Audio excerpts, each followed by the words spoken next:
계시록 21장 말씀을 몇 구절 보고 시작하겠습니다. 2절 같이 읽겠습니다. 또 내가 보니 거룩한 성 새 예루살렘이 하늘에서 하나님에게서 내려오는데 남편을 위하여 단장한 신부로 준비되어 있었습니다. 그 다음에 9절 10절 읽겠습니다.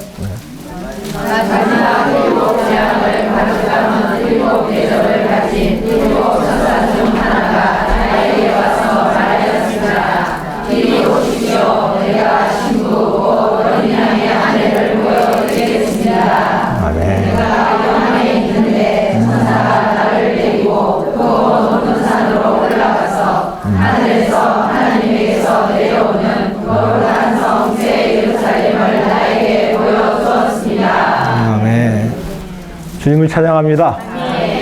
제가 요한계시록 세미나 마지막 부분에 왔습니다. 메시지 30번 제목은 새 예루살렘. 새 예루살렘인데, 새 예루살렘의 문자적인 의미는 아까 우리 조금 전에 찬송을 불렀죠. 살렘이 나에게 소망되었네. 그래서 이 앞에 새는 이제 새로우신 하나님. 해 아래 모든 것은 다 헛되고 공허하지만은 새로우신 하나님이 없으면 모든 것이 다 옛것입니다. 그 다음에 예루살렘 할 때 살렘이라는 의미는 뭡니까? 살롬, 화평, 평화, 그런 의미죠. 그 다음에 에루란 뜻은 뭡니까? 기초. 때문에 예루살렘은 화평의 기초로서 하나님이 건축하신 유일한 성입니다. 때문에 우리가 이번 세미나의 마지막 부분은 끝날 때까지 새 예루살렘을 우리가 교통하게 될 겁니다. 새 예루살렘은 신성한 계시의 결론일 뿐 아니라 하나님의 영원한 경륜의 완결이 새 예루살렘입니다. 뿐만 아니라 새 예루살렘은 성경에 있는 가장 큰 궁극적인 표징이 바로 새 예루살렘입니다. 우리가 요한계시록 1장 1절에 보면 계시록은 바로 예수 그리스도를 계시한 책이죠. 또 한 방면에서 예수 그리스도의 증거를 계시하는 책이지만 이것을 말씀할 때 예수 그리스도는 자기의 천사를 요한에게 보내시어 이 계시를 표징을 통하여 알겠다고 그랬거든요. 표징이 무슨 의미죠? 영적 의미를 가진 상징이거든요. 우리가 이 표징의 의미를 안다면 계시록에서 주님이 어린 양으로 표징되었죠. 그러나 그 어린 양이 네 다리를 가진 물질적인 어린 양이 아닌 게 분명하죠. 그렇다면 새 예루살렘도 결코 물질적인 성이 될 수가 없습니다. 심지어 그리스도인들이 죽은 다음에 들어가는 축복받는 소위 천당이 결코 아닙니다. 그럼 새 예루살렘이 뭡니까? 과정과 완결되신 삼일 하나님과 구속받고 변화되고 영화롭게 된 새 부부로 된 사람들의 유기적인 조성체가 새 예루살렘입니다. 간단히 말하면 새 예루살렘은 하나님과 사람의 연합이요. 신성과 인성의 연합으로서 생명 안에서 연결되고 본성 안에서 연합되고 인격 안에서 합병된 유기적인 조성체가 바로 새 예루살렘입니다. 사랑하는 이은님께서는 69년 동안 내가 성경을 연구한 후에 본 것은 무엇인가? 나는 새 예루살렘을 보았다고 말하고 싶다. 이것이 나의 이상이요. 이것이 나의 계시요. 이것이 나의 사역이라고 말씀했습니다. 우리가 교회 생활 오래 하신 분도 있지만은 69년 동안 성경을 연구한 사람은 아무도 없어요. 우리 형제님의 이러한 계시의 근거에서 새 예루살렘의 이상을 볼 수 있기 원합니다. 하나님의 영원한 의도는 우리를 구원받고 예수 믿고 천당 가기 위해서 우리를 구원하신 게 아닙니다. 하나님의 영원한 의도는 우리로 하여금 그분의 단체적인 표현을 얻기 위한 새 예루살렘 되기 위해서 우리를 영광스러운 주의 회복 안에 불렀습니다. 전체 성경은 66권으로 되어 있죠. 창세기 1장에서는 하나님의 유기적인 청사진, 하나님의 건축의 계획을 우리에게 보여줬고, 창세기 3장부터 우리가 조금 전에 다룬 요한계시록 20장까지가 이러한 건축의 역사를 우리에게 보여주고 있습니다. 여기에는 사탄의 배역, 사람의 타락, 그리스도의 놀라운 구속의 역사가 있지만은 이 건축의 과정의 최종 목표는 바로 계시록 21장과 22장에 있는 바로 새 예루살렘입니다. 사탄은 거의 구약 4,000년, 신약 2,000년, 6,000년의 기간을 통해서 건축의 역사를 끊임없이 방해해왔고 우리를 괴롭혀 왔지만은 계시록 21장, 22장에 가면 여기에 하나님의 걸작품인 새 예루살렘이 완성되었습니다. 아멘. 할렐루야! 아멘. 요한은 계시록을 쓰면서 우리를 괴롭히던 그 사탄이 이미 부못에 들어갔고 새 예루살렘이 완성된 걸 보았습니다. 아멘. 요한이 본 이 놀라운 표징을 우리 마지막 시대에 우리가 이러한 말씀을 들을 수 있고 이러한 말씀을 우리의 생활 가운데에서 살아낼 수 있고 이러한 새 예루살렘이 되어가는 과정 안에 있다는 것은 너무나 큰 주님의 궁일이요 은혜입니다. 정말 주님께서 우리에게 지혜와 계시의 영을 주사 앞선 믿음의 선진들이 보았던 하나님의 마음의 갈망을 우리가 함께 볼 수 있기를 원합니다. 자, 개요를 읽겠습니다. 로마서 1번에 A번, 1, 2번을 같이 읽겠습니다.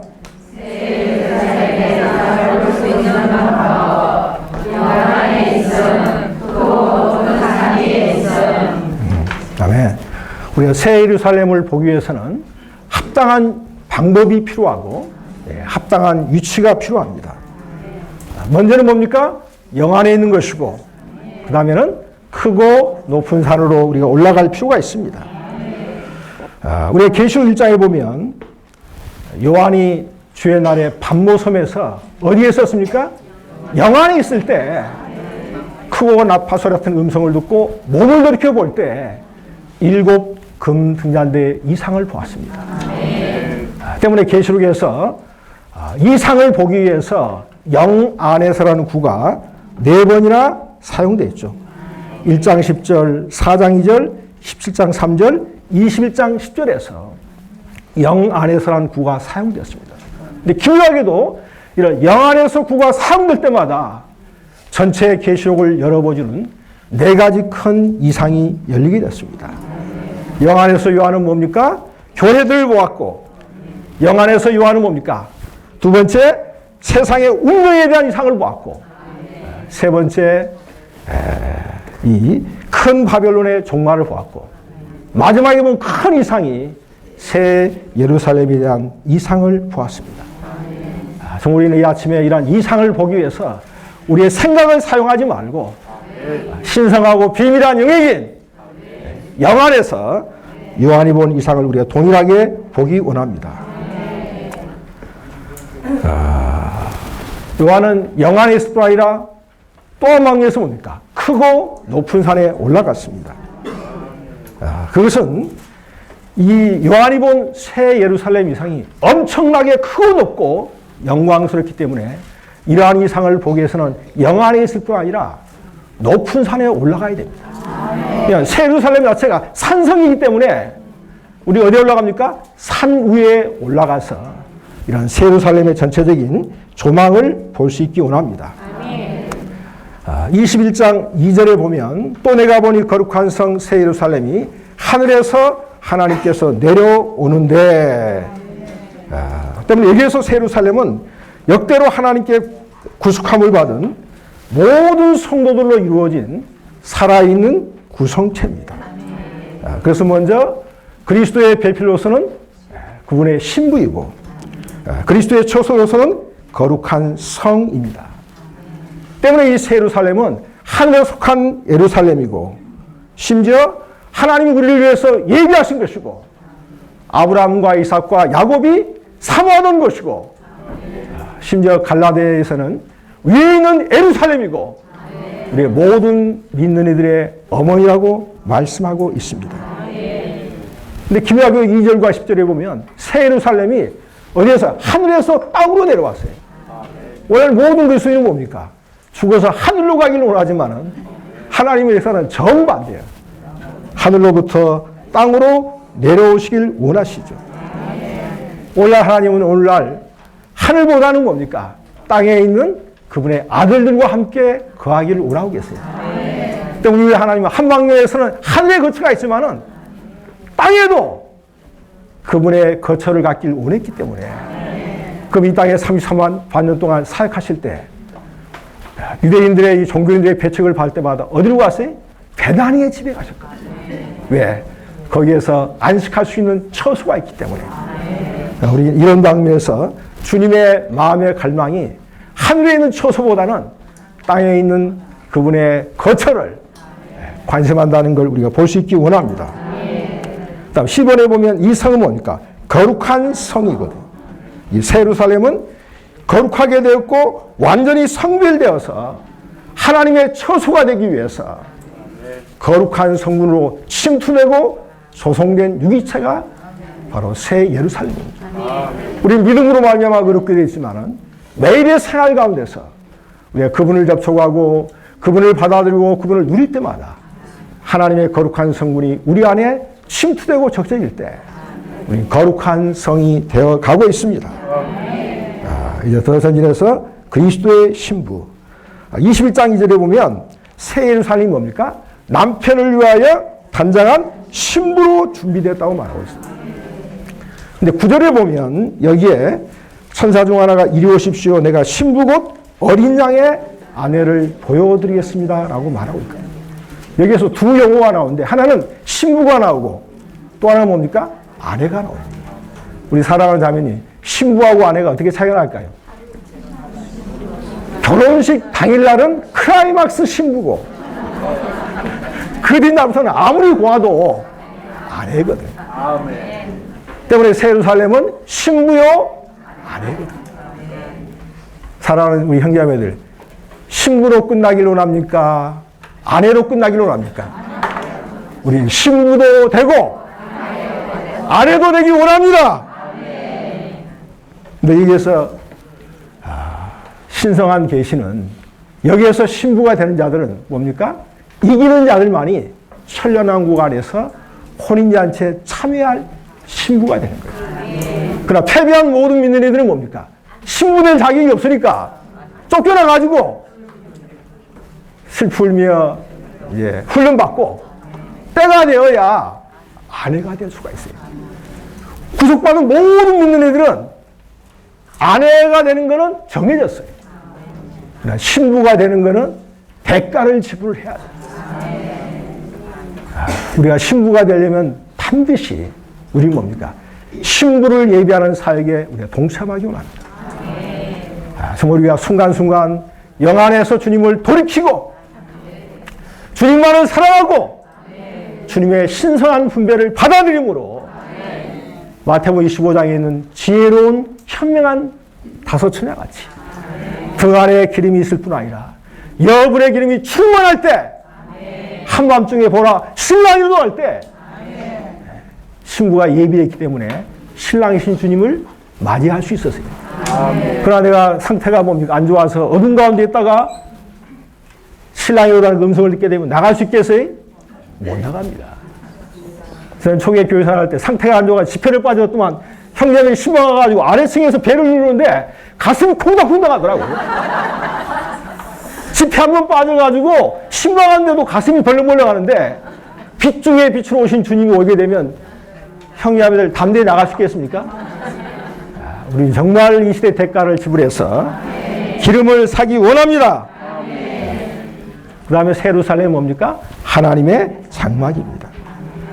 21장 3절에서 하나님의 백성이 그의 거처라고 말할 때 구약과 신약에서 하나님은 항상 그분의 택한 백성을 그의 거처로 삼으셨기 때문에 고린도서 11장에서 바울이 내가 한 남편인 그리스도께 드리려고, 정결한 처녀를 한 남편인 그리스도께 드리려고 약혼시키려 한다는 말씀이 있거든요. 오늘날 주의 회복의 이 시대의 사역은 우리를 그리스도와 약혼시키기 위해서 말씀의 물로 우리를 티나 주님 잡힌 것들을 오늘도 씻고 계심을 찬양합니다. 때문에 새 예루살렘은 하나님의 배필로서는 하나님의 만족을 위하고 그분의 처소로서는 표현 안에서 하나님의 안식을 유하는 것이 새 예루살렘입니다. 이 모든 것이 새 예루살렘에서 그분의 사랑의 만족, 그분의 안식할 처소가 새 예루살렘에서 다 이루어지기 때문에 우리 이러한 방면에서 정말 주님의 마음의 갈망이 무엇인지를 참으로 만지기 원합니다. 여기서의 하나님의 장막은 출애굽기 25장에서는 모세가 식양을 따라 졌던 성막으로 예표되었고 그러한 성막의 실제가 요한복음 1장 14절에서 말씀이 육체가 되어 우리 가운데 장막을 치실 때 그리스도 안에서 예표인 성막의 실제가 이루어졌고 마지막 최종 완결은 뭡니까? 확대된 그리스도인 새 예루살렘에서 완전히 성취되게 될 것입니다. 자, F번 같이 읽죠? 하나님의 낙원.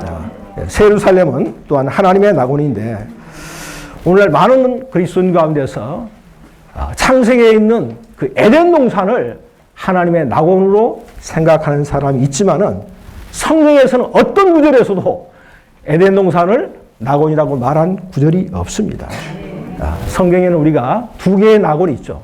하나의 낙원은 누가복음 23장에 있는 주님이 한 강도에 언급했던 낙원이고 또 하나의 낙원은 뭡니까? 새 예루살렘의 낙원이 있습니다. 첫째 낙원은 주님이 죽으신 다음에 그 십자가상에서 구원받았던 그 성도와 함께 갔던 낙원이고 아브라함의 품으로 비유되어 있죠. 누가복음 16장에 따르면 음구에는 뭡니까? 두 구역이 있죠. 한 구역은 뭡니까? 고통받는 구역이 있고 또 한 구역은 즐거운 안식의 구역이 있어요. 근데 이 두 사이에는 심연 큰 구렁텅이에 있어서 서로 건너갈 수도 없고 건너올 수도 없어요.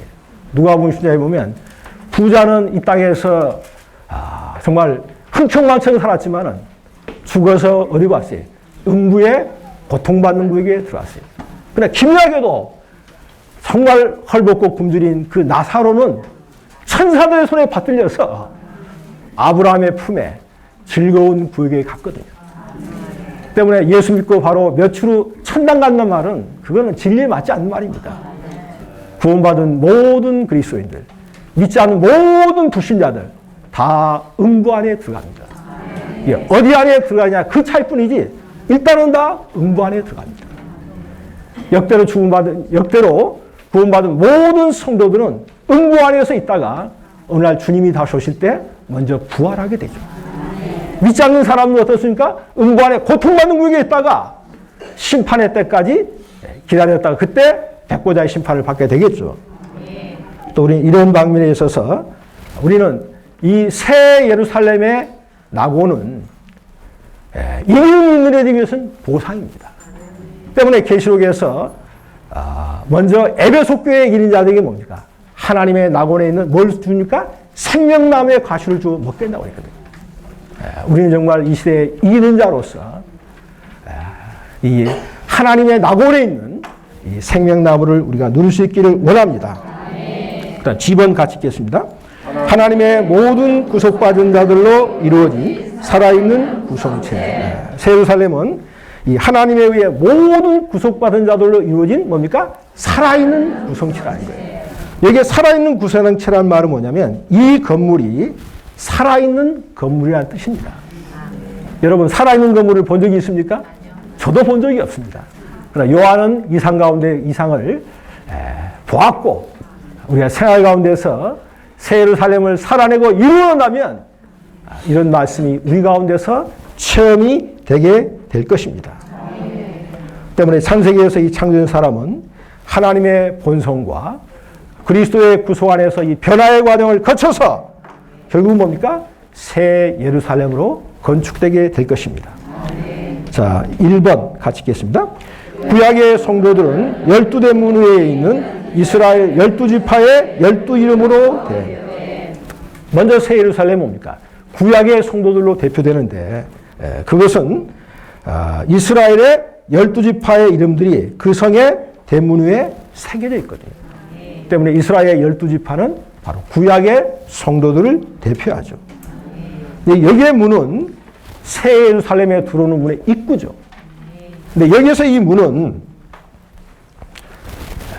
새 예루살렘에 들어온 모든 성도들은 누굴 통해 들어왔습니까? 먼저 유대인을 통해서 다 들어왔습니다. 우리가 사도행전을 읽어볼 때 베드로와 바울은 다 유대인이었죠. 심지어 주님이 사마리아인에게 말씀하시길 구원이 어디에서 납니까? 유대인에게서 난다고 그랬거든요. 물론 한국 땅에 선교사를 통해서 복음이 증거됐지만은 모든 구원은 유대인을 통해서 먼저 전파되었고 유대인에 의해서 증거됐기 때문에 여기에서 문을 언급하는 것을 우리가 보게 됩니다. 자, 2번 신학에 믿는 이들은 12기초 속에 있는 어린 양의 12사도의 이름으로 대표돼. 새 예루살렘은 이스라엘로 대표된 구약의 성도들 뿐만 아니라 여기에 사도들로 12사도로 대표되는 신학의 성도들로 새 예루살렘이 구성된 것을 여기에서 말씀하고 있습니다. 한방요소 문은 번식과 들어감을 위한 것이지만은 이게 성벽은 우리의 분리와 보호를 위한 것임을 우리는 복용합니다. 자, H번 보물로 건축됨. 우리가 이제 새 예루살렘 성에 각 방면을 보기를 원하는데 새 예루살렘은 보물로 건축된 성입니다. 특별히 뭡니까? 금과 진주와 보석. 이것은 새 예루살렘이 삼일 하나님에 의한 건축물임을 우리에게 보여주고 있죠. 먼저 성 본체는 뭡니까? 길이 금으로 되어 있고 금은 뭘 상징합니까? 하나님의 신성한 본성을 상징하죠. 성의 12문은 아들의 죽음을 이기심과 생명을 나눠주는 부활을 상징하는 바로 진주들이죠. 그 다음에 성벽과 그 기초는 뭘로 건축됐습니까? 보석들로 건축됐죠. 이것은 거듭난 성도들을 보석들로 만드시는 그 영의 변화시키는 역사를 상징하죠. 그 다음 2번 같이 읽겠습니다. 12기초석을 위한 12보석들.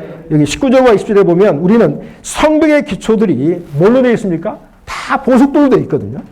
이것은 12사도들이 보석들로 변화되어서 성의 12기초석이 된 것을 우리에게 말해주고 있습니다. 자, 3번 성곽을 위한 벽옥. 여기 18절에서 성곽을 위한 성벽은 벽옥으로 건축됐다고 말하고 있는데 요한계시록 4장에 보면 하나님의 모습이 뭐죠? 벽옥이거든요. 이것은 새 예루살렘 성이 같은 벽옥으로 건축됐다는 것은 우리 모두가 같은 것을 말하고 같은 것을 표현하고 결국은 같은 모습을 가져한다는 것을 우리에게 말해주고 있습니다. 그 다음에 4번 같이 봅시다. 12문을 위한 12진주들. 여기 21절에 보면 12문은 12진주로 되어 있는데 각각 그 문들은 하나의 진주로 되어 있다고 말하고 있거든요. 거룩한 성이 12문이 12진주라는 것은 죽음을 이기고 생명을 분배하는 그리스도를 통해서 거듭나는 것이 그 성 안으로 들어가는 입구라는 것을 우리에게 계시해주고 있습니다. 자, 2번 같이 보시죠. 성의 치수들. 1번 측정 도구들. 이제 우리는 이제 새 예루살렘의 치수들을 좀 보기 원합니다. 21장 15절 같이 읽죠. 나에게 말하던 천사는 그 성과 문들과 성벽들을 측량하려고 금갈대로 만든 자를 가지고 있습니다. 자, 여기서 측량한다는 것은 길이를 재는 것으로서 소유한다는 것을 의미합니다. 우리가 옷감이나 물건을 살 때 먼저 길이를 재는 다음에 그 다음에 우리의 집안의 방 크기의 사이즈에 맞으면 그것을 구입하는 것과 같습니다. 이와 같이 하나님은 새 예루살렘을 측량해서 완전한 그분의 소유고로 만드실 것입니다. 근데 중요한 것은 이 측정 도구가 지팡이 같은 그런 갈대가 아니고 어떤 갈대입니까? 금 갈대로 청량이 돼요. 금은 뭘 상징하죠? 하나님의 신성한 본성을 상징하죠. 왜 여기에서 지팡이로 측량하지 않고 금갈대로 측량이냐면 지팡이는 뭡니까? 심판과 징계를 위한 것이죠. 새 예루살렘은 이미 시험을 통과했기 때문에 모든 것이 온전하고 완전하기 때문에 금갈대로 측량하는 것을 우리가 보게 됩니다. 여기서 새 예루살렘이 금갈대로 측량됐다는 것을 우리가 참으로 인식한다면 우리는 교회 생활 가운데서 하나님의 신성과 부합되지 않는 것들을 결코 교회 생활 가운데서 가져와서는 안 될 것입니다. 우리 이러한 방면에서 우리의 사랑이 인간적인 사랑인지 아니면 천연적인 사랑인지 신성한 빛 가운데서 금갈대로 우리는 청량받을 필요가 있습니다. 심지어 우리의 겸손과 온유와 선함조차도 이것이 인간적인 선함인지 아니면 신성하고 인간적인 미덕인지 이러한 금갈대에 의해서 우리가 청량받기 원합니다. 레위기장에서 소재를 만들 때 넣어서는 안 될 것이 꿀이 있죠. 꿀은 뭘 상징합니까? 우리의 천연적인 사랑입니다. 천연적인 사랑으로 어떤 사람을 뜨겁게 사랑했다가 그게 변질되면 뭡니까? 미움으로 바뀌거든요. 정말 우리는 이러한 방면에서 신성한 본성 안에서 지체들을 사랑할 수 있기를 원합니다. 또 한 방면에서 이 새 예루살렘의 치수들은 정육면체거든요. 때문에 정육면체이기 때문에 우리가 장막에서나 성전에서나 이런 이 지성소의 치수들은 다 길이와 넓이와 높이가 똑같았습니다. 먼저 출애굽기 20장에서 장막 안의 지성소의 크기는 뭡니까? 10규빗, 10규빗, 10규빗이었죠. 근데 열왕기상 6장에 와서 성전 안에서 지성소의 크기는 뭡니까? 20규빗, 20규빗, 20규빗으로 확장됐거든요. 근데 새 예루살렘을 말할 때 동일하게 길이와 넓이와 높이가 똑같았다는 얘기는 새 예루살렘 자체가 뭡니까? 확대된 지성소라는 걸 말하고 있거든요.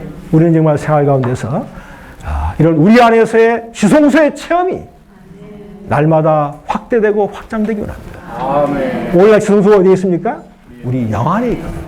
우리는 주의 궁일하심을 입고 때를 따라 돕는 은혜를 얻기 위하여 은혜의 보좌 앞에 담대히 나갑시다.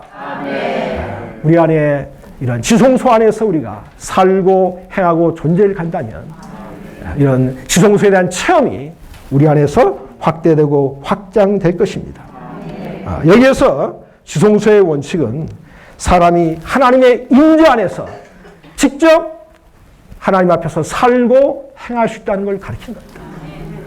구약에서는 뭡니까? 대제사장만이 1년에 한 차례 그것도 피를 가지고 지성소 안에 들어갈 수 있지만 신약에 와서 히브리서 10장 19절에서 형제들아 우리가 예수의 피를 힘입어 지성소에 들어갈 담력을 얻었나니 정말 우리는 내가 생활 가운데 실패하고 넘어졌다 할지라도 예수의 피를 힘입어 그분이 우리의 속죄대가 되시고 속건제물이 될 때 우리는 담대히 지성소 안에 들어가서 하나님의 임재 앞에서 그분과 교통하고 그분의 신성한 주임을 받고 그분 안에 거하기 원합니다. 그 다음에 제2번 그 성과 벽옥으로 건축된 18절의 성벽은 벽옥으로 건축되어 있고 그 성은 맑은 유리와 같은 순금으로 되었다고 그랬어요. 이 벽옥은 뭡니까? 변화된 보석이죠. 수정같이 맑으며 벽옥은 제스퍼, 짙은 초록색이거든요. 왜 벽옥이 짙은 초록색일까요? 그것은 생명의 풍성함을 상징하거든요. 우리가 봄이 돼서 푸른 산, 푸른 들 볼 때 우리 눈이 얼마나 시원합니까? 이와 마찬가지로 새 예루살렘 성벽이 벽옥이라는 것은 생명의 충만함이 그 새 예루살렘 통해서 하나님이 등이신 어린 양이신 그리스도 통해서 완전히 비춰내고 있다는 겁니다. 근데 계시록 4장 3절에 보면 하나님의 모습을 말할 때 거기는 벽옥과 홍보석을 언급했어요. 홍보석은 어떤 색이죠? 붉은색이거든요. 이것은 바로 그리스도의 구속하시는 하나님을 상징하지만 새 예루살렘에 와서는 하나님의 영원한 행정이 완전히 완성됐기 때문에 그 성은 뭡니까? 벽옥의 성이 되는 것입니다. 자, 2번 높이는 뭡니까? 144 규빗. 여기에 17절에 보면 또 그가 사람의 자 천사의 자로 성벽을 측량하니 몇 규빗입니까? 144 규빗이었다. 여기에서 사람의 자, 특별히 천사의 자라는 것은 이 성벽이 더 이상 뭡니까? 천연적이지 않고 부활 안에 있다는 것을 말합니다. 그냥 마태복음 20장 3절에 보면 부활의 때 사람들은 뭡니까? 천사들과 같게 되기 때문입니다. 실로 우리 교회생활 가운데서 이 부활의 원칙이 뭔지를 정말 보는 것은 매우 중요합니다. 부활의 원칙은 뭡니까? 우리의 타고난 생명이 죽임당하고 우리 안에서 신성한 생명이 발화되고 싹트고 일어나는 것이 바로 부활의 원칙입니다. 정말 우리가 교회생활 가운데서 이런 부활의 원칙을 각 방면에 적용하기 원합니다. 내 안에서 어떤 일로 해서 성질이 불뚝불뚝 올라올 때 우리가 어떻게 합니까?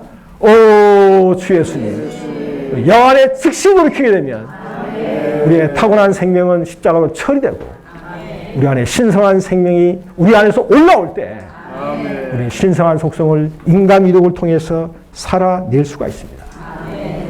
필라델피아 교회가 형제 사랑의 교회이지 않습니까? 사랑하는 교회들, 우리가 교회 사회 가운데 지체들 할 때 어떤 특정한 형제 자매와 함께 시간을 지나치게 많이 보내는 것은 그가 나의 취향에 맞기 때문이라는 걸 인식해야 합니다. 마치 꿀단지처럼 그렇게 붙어 다니는 지체가 얼마나 많습니다. 때문에 터친 지체는 교회 집회에 와가지고 소그룹에서도 같이 생활하고 활육권에서 같이 생활하고 집회 와서 식사할 때도 새로운 사람인데도 둘이 앉아서 또 식사를 해요. 이것은 신성한 사랑이 아니라 천연적인 꿀의 사랑이기 때문에 정말 우리는 주님 앞에서 처리받기 원합니다. 자, 3번 사면의 모습이 뭡니까? 통일됨. 이것은 새 예루살렘의 성곽 전체 건축재료가 벽옥이라는 사실은 새 예루살렘이 동일한 모습을 갖고 있다는 거예요. 그러나 오늘날 기독교의 모습은 어떻습니까? 어떤 사람들은 모든 교회들이 달라야 되고 개개인도 개성이 있어야 되고 우리 교회는 이런 특성이 있어야 되고 저 교회는 저런 특성을 가져야 그것이 하나님 앞에서 개성 있는 교회가 된다고 말하는 사람이 있습니다. 이것이 맞습니까? 새 예루살렘의 이상을 본다면 새 예루살렘은 뭡니까? 동일한 벽옥을 가지고 있습니다. 어떠한 차이도 있을 수가 없어요. 왜? 우리 육체나 타고난 생명이나 천연적인 생명은 다 십자가에서 끝났고 변화의 과정을 거친 벽옥의 성이 되었기 때문입니다. 때문에 우리가 교회 안에서 건축되는 것은 서로 나와 맞지 않는 사람들을 내가 사랑하려고 노력하는 것도 아니고 기질이 맞지 않는 지체들을 내가 포용하려고 해서 스트레스 받는 생활이 아닙니다. 너무 스트레스 받지 마십시오. 내가 그리스도를 충만히 누린다면 관용의 미덕이 저절로 나타날 것이고 그리스도를 충만히 누리지 못하면 인간 생활의 총체는 염려로 끝나게 될 겁니다. 정말 이러한 데서 우리가 정말 해방받기 원합니다. 우리가 여기에서 구원받는 유일한 길은 우리는 바울의 권면을 받아들이기 원합니다. 로마서 10장에서 실제적인 몸의 생활을 말할 때 이 세대를 본받지 말고 오직 뭡니까? 생각이 새롭게 되므로 우리는 변화받을 필요가 있습니다. 왜 새 예루살렘이 거룩한 성 새 예루살렘입니까?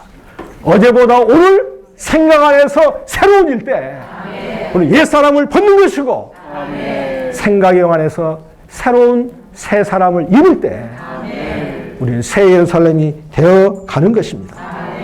이렇게 해서 우리 날마다 신성한 본성으로 점유되고 채워지고 침투되고 완전히 적셔지기 원합니다. 그러기 위해서는 정말 우리 자신을 주님께 헌신할 뿐 아니라 가장 중요한 것은 새 예루살렘은 신성한 로맨스의 완결이기 때문에 주님과 우리 사이에 로맨스의 관계가 끊어지지 않기를 합니다. 그 무엇보다도 우리가 주 예수님만을 사랑하고 마리아처럼 우리의 옥합을 깨뜨리고 주님의 사랑에 매혹되어 이끌린다면 우리는 신성한 본성으로 충만되고 침투될 때 우리는 같은 모양, 같은 표현, 동일한 하나님의 모습이 되게 될 것입니다. 자, 4번 같이 읽겠습니다. 분별과 보호. 자, 27절을 같이 읽겠습니다. 어떤 속된 것도 결코 그 성에 들어가지 못하고 가증한 짓과 거짓을 일삼는 사람도 결코 그 성에 들어가지 못하며 오직 어린 양의 생명책에 기록된 사람들만 들어갈 것입니다. 사랑하는 여러분들, 생명책에 이름이 기록되었습니까? 아멘. 할렐루야! 여기에서 성벽은 한 방면에서는 분별을 상징하지만 또 한 방면에서는 여기에서 성벽은 표현을 상징할 뿐 아니라 분별과 보호를 상징하는 것을 볼 필요가 있습니다. 성벽은 뭡니까? 우리가 하여금 통속적인 모든 것들로부터 우리를 분별하고 우리를 보호할 것입니다. 에덴 동산에는 성벽이 있어서 없었어요? 없었기 때문에 뱀이 기어들어와서 화를 유혹했거든요. 높이 성벽이 있으면 결코 기어들을 수가 없죠. 정말 이런 방면에서 우리는 정말 이런 성벽에 의해서 우리가 분별되고 보호되기 원합니다. 분별되고 보호되는 유일한 길은 뭡니까? 내가 생활 가운데서 영 안에서 충만되고 내 안에 흘러넘침으로 하나님을 표현한다면 결코 세속적인 것이 우리 안에 들어올 수가 없고 견고한 성벽이 세워지게 될 것입니다. 자, K번 그 성의 기초석들. 여기에 기초석들로 이루어진 성이 새 예루살렘인데 11서 11장 17절에 보면 아브라함을 언급하면서 그가 하나님께서 설계하시고 건축하신 성, 기초가 있는 성을 간절히 바랐기 때문에 라는 말씀이 있어요. 여기에 견고한 기초가 있는 성이 뭡니까? 새 예루살렘 성입니다. 여기에 견고하단 말은 뭡니까? 기초가 튼튼하단 말이거든요. 왜 새 예루살렘 성이 견고한 기초가 있을까요? 그래서 하나님이 설계하시고 건축하셨기 때문에 견고한 기초가 있다는 거죠. 때문에 이 마태복음 16장 18절에서 내가 이반석 위에 내 교회를 세우니 뭡니까? 음부의 문들이 결코 이길 수 없습니다. 우리는 교회 생활 가운데 견고한 기초를 가졌기 때문에 생활 가운데서 종교인들에서 어떠한 핍박과 반대를 받더라도 우리는 더욱더 뭡니까? 견고하게 세워지고 있습니다. 자, 2번 더 이상 선지자들이 아닌 사도들로 된 기초석. 자, 14절 같이 읽겠습니다. 그 성의 성벽에는 12기초석이 있는데 그 기초석에는 어린 양의 12사도의 이름이 있었습니다. 여기에 성벽의 기초 위에는 뭡니까? 어린 양의 12사도들의 이름이 기록되어 있다고 했거든요. 그러나 이 구절의 기초석은 고린도서 3장 10절과 11절에 말한 기초인 그리스도를 말하는 것이 아니고 여기에 기초석은 뭘 말합니까? 12사도들을 말하죠. 오늘날 교회는 에베소 2장 볼 때 사도들과 선지자의 터 위에 건축되죠. 그러나 영혼 안에서는 새하늘과 새 땅에서는 선지자는 다 사라지고 여기에 모든 것이 성취되고 완성됐기 때문에 선지자는 더 이상 필요가 없고 새 예루살렘의 기초석은 오직 12사도님을 여기서 기록하고 있습니다. 여기에서 12사도를 언급한 것은 신약에 뭘 의미합니까? 은혜를 상징하거든요. 이는 새 예루살렘이 하나님의 은혜 위에 건축된 성임을 우리는 볼 수가 있습니다. 우리가 생활 가운데서 새 예루살렘을 체험하고 누리려면 바울이 로마서 5장에서 말한 것처럼 은혜와 의의 선물을 대충 받지 말고 넘치게 받을 때 우리는 다 생명 안에서 왕노릇하게 될 것입니다. 자, 3번 같이 12보석으로 건축됨. 19절을 같이 읽겠습니다. 그 성의 성벽의 기초석은 각종 보석으로 단장되어 있었는데 자, 거기까지 읽겠습니다. 여기에 기초석인 12보석을 쭉 열거하는데 그 보석들은 뭡니까? 어린 양의 12사도를 상징한다고 그랬거든요. 여기에 12사도 중 아마 첫째가 아마 베드로였을 겁니다. 이 베드로의 본래 이름은 뭡니까? 시몬이었죠. 근데 하나님이 주님께서 이 베드로를 부르신 다음에 이름을 베드로라고 바꾸시면서 결국 마태복음 10장에서 교회를 언급할 때 너는 베드로라 라고 주님이 이반석 위에 교회를 세우겠다고 말씀했거든요. 때문에 이 보석들은 창조된 것이 아니라 창조된 것들이 변화되어서 이 보석이 됐기 때문에 새 예루살렘의 우리가 일부분이 되기 위해서는 우리는 다 교회생활 가운데 변화의 과정을 거쳐야 됩니다. 아멘. 먼저 모든 사도들은 그들도 동일하게 진흙으로 창조됐지만 이 변화의 과정을 거칠 때 하나님의 영원한 건축을 위한 보석들이 되었습니다. 동일하게 우리 믿는 일도 원래는 다 진흙이었지만 오늘날 복음을 듣고 주 예수를 이 안에 영접할 때 산돌이신 예수께 나와 그분을 영접할 때 우리도 산돌이 되었고 교회생활 가운데서 이런 변화의 과정을 거칠 때 우리는 보석들이 되게 될 것입니다. 우리가 이 12기초 속에 또 중요한 한 문제를 우리가 볼 필요가 있는데 이것은 성곽 전체가 벽옥이지만은 12기초 속은 여러 가지 색을 가진 서로 다른 보석임을 볼 필요가 있습니다. 이것은 각층이 서로 다른 이유는 뭡니까? 사도들이 서로 다른 사역을 가졌다는 거죠. 베드로의 사역이 있고 요한의 사역이 있고 바울의 사역이 있습니다. 우리 잘 아는 대로 베드로의 사역은 뭡니까? 사람들을 막는 억으로 주님이 부르셨기 때문에 재료들을 모았죠. 그런 다음에 바울은 뭡니까? 그 재료들로 건축하는 사역을 했죠.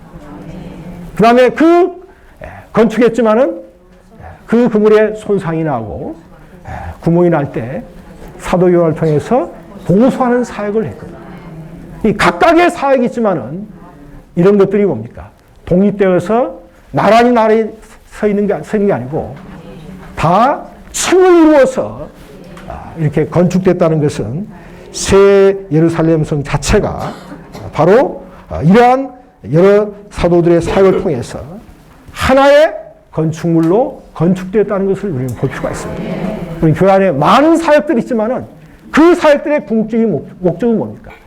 동일한 벽옥의 표현을 갖기 위한 유일한 한 간증을 나타내기 위하기 때문에 우리 이러한 방면에서 오늘날 기독교 안에 많은 사역자들은 자기 나름대로 사역을 통해서 새 예루살렘의 건축과 같지 않고 층을 이루지 않고 옆에 나란히 있기 때문에 거기에 많은 분열이 있고 혼란이 있고 거기에 나눠짐이 있는 것을 우리는 보게 됩니다. 우리는 주의 복 안에서 우리에게 서로 다른 사역이 있다 할지라도 반드시 층을 이루어서 하나의 모습, 오늘날의 교회의 모습과 새 예루살렘의 모습을 갖기 원합니다. 다음에 4번 같이 읽겠습니다. 무지개와 같은 색깔의 모습. 이 부분에서 19절과 20절에 보면 여기에 열거한 여러 색깔로 되어 있는 기초석의 12층은 12층인데 색깔의 표현은 뭡니까? 무지개의 모습을 갖고 있거든요. 이것은 그 성이 언약을 지키시는 하나님의 신실하심 위에 건축된 성이라는 거죠. 이 창세기 9장에 보면 하나님이 노아의 언약을 세운 다음에 다시는 뭡니까? 홍수로 심판하지 않겠다고 말씀하시면서 내가 무지개를 구름 속에 두었나니 이것이 나와 세상과의 언약의 증거라고 했거든요. 창세기의 무지개가 나올 뿐 아니라 마지막에 뭡니까? 요한계시록에도 여기에 무지개가 나오거든요. 우리가 어렸을 때 비바람이 치고 홍수가 나는 그 시기가 지난 다음에 무지개가 떠오르면 얼마나 아름답습니까? 그죠? 이 무지개는 바로 하나님의 신실함을 상징합니다. 하나님은 자신의 말씀에 대해서 신실하기 때문에 그분의 말씀은 우리에게 뭡니까? 성약이요 이미 언약이 되었습니다. 우리는 교회 생활 가운데서 우리의 실패나 연약함이나 소극적인 것을 결코 보지 말고 이 하나님의 신실한 하나님께서 우리에게 주신 약속의 언약들을 붙잡고 이 시대에 우리가 새 예루살렘을 살아내고 새 예루살렘을 이루어내므로 새 예루살렘이 되기 원합니다. 우리가 새 예루살렘이 되는 길은 뭡니까? 과정을 거치고 완결되신 3일 하나님을 우리가 매일의 생활 가운데서 은혜로 누릴 수 있기 원합니다. 뿐만 아니라 신성한 생명의 흐름 안에서 주와 함께 신부를 예배하는 이 사역에 동역함으로 새 예루살렘을 건축하기 원합니다. 이것이 주님이 우리를 구원하신 목적이고 이것이 우리의 인생의 의미고 그리스도인에 대한 유일한 의미입니다. 사랑하는 형제들, 우리가 정말 이런 새 예루살렘의 이상을 요한이 본 것처럼 우리가 참으로 보았다면 우리는 내일의 생활 가운데서 지성소의 원칙 안에 살고 부활의 원칙 안에 살기 원합니다. 더 이상 타고난 생명을 살지 말고 우리 자신을 죽음에 넘김으로 신성한 생명이 우리 안에 생명이 될 뿐 아니라 우리의 혼의 각 부분 안에 침투되고 적셔져서 우리가 벽옥의 성들이 되기 원합니다. 옆에 밑을 한번 쳐다보십시오. 옆에 벽옥의 모습이 얼마나 나타납니까? 사랑하는 형제자매들, 우리의 운명은 벽옥이 되는 것입니다. 한번 선포 한번 해보시죠.